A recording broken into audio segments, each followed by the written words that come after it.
The press covered it.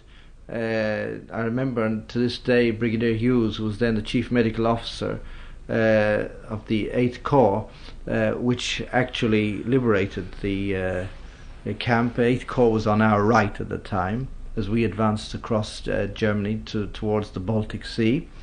The press that time gave full coverage, and for the first time I think the world realized the full enormity of the crime which had been committed. When there was action was taken, the camp was closed off at that time.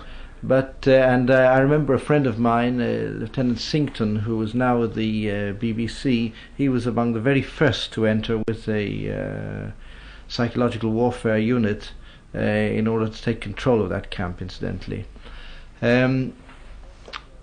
Shortly thereafter, when we were resting before the final push northwards to Bremen and to the Cuxhaven Peninsula, I got permission to nip over and have a look for myself.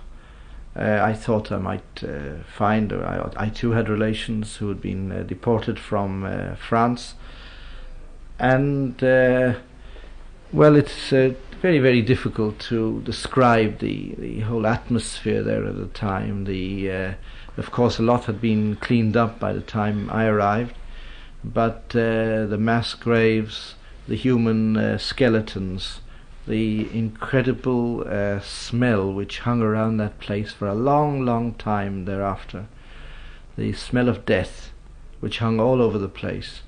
The Hungarian guards, because a good part of the force which guarded Bergen-Belsen was incidentally Hungarian. They were still wandering around under control of the British at the time, and some semblance of order was already beginning to manifest itself. But it couldn't. Nothing could really hide the utter horror which was evoked by this camp of death. I was incidentally later. I visited this this camp a few years ago when I was visiting within the framework of a visit to NATO forces. The area now is a training ground for armoured forces in Western Europe. But at that time it was a most terrible sight, a most shocking revelation to the human being of man's inhumanity to man. Were there other Israelis or Israelis to be on the scene at that time? I don't know if there were any on the scene. Of course, I wouldn't particularly have known. There was certainly none in our division that I knew of.